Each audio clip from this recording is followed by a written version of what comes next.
रावलपिंडी में बातचीत करते हुए DGISI lieutenant general Nadeem Anjum ने कहा है कि आपका सिपह सालार गद्दार है तो एक्सटेंशन क्यों दी।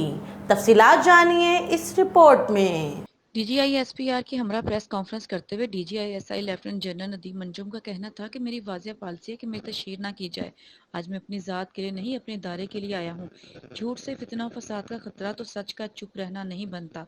मैं अपने इदारे, जवानों और शोधा का दिफा करने के लिए सच बोलूँगा। उन्होंने कहा कि हमारे शहीदों का मजाक बनाया गया।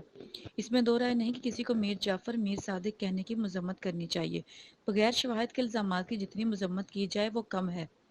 DGISI का कहना था कि न्यूट्रल जानवर कहना इसलिए नहीं कि हमने कोई गद्दारी नहीं की है। ये सब इसलिए कहा जा रहा है क्योंकि हमने गैर कानूनी काम से इनकार किया है। गैर कानूनी काम से इनकार फर्द वाहद या सिर्फ आर्मी चीफ का फैसला नहीं, पूरे इदारे का था। लेफ्टिनेंट जनरल नदीम अंजुम ने मजीद कहा कि बिलखुसूस इस साल मार्च से हम बहुत प्रेशर में हैं।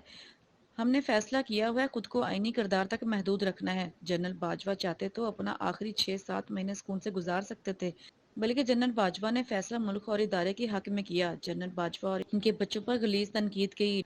DGISI ने कहा कि आर्मी चीफ को इनकी मुद्दत मुलाजमत में गैर मुआयना मुद्दत तोसी की पेशकश की गई। अगर आपका सिपा सलार गद्दार है तो माजी करीब में इनकी तारीफों के पुल क्यों बांधे गए। अगर आपकी नज़र में सिपा सलार गद्दार है तो उसकी मुलाजमत में तोसी क्यों देना चाहते थे। अगर आपका सिपा सलार गद्दार है तो आज भी छुपकर इससे क्यों मिलते हैं। एक सवाल के जवाब में DGISI का कहना था कि उस वक्त जो हुकूमत वक्त थी जो तोसी को कानूनी तौर पर देने के मजाज थे, उन्हें ये पेशकश दी। इस वक्त ये पेशकश इसलिए की गई कि तहरीक अदम एतमाद पर अरूज पर थी।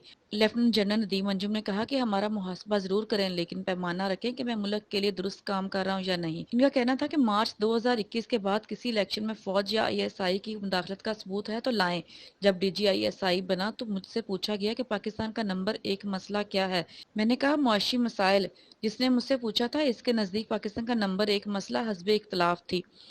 DGISI ने कहा कि तहरीक अदम एतमाद नाकाम बनाने के लिए साबिका हुकूमत ने आर्मी चीफ को गैर मुआयना मुद्दत तक तोसी का कहा था। उन्होंने मजीद कहा कि पाकिस्तान को बैरूनी खतरात या अदम तहफ़्फ़ुज़ से खतरा नहीं है। पाकिस्तान का दिफा इसलिए मजबूत है कि इसकी जिम्मेदारी 22 करोड़ अवाम ने ली है।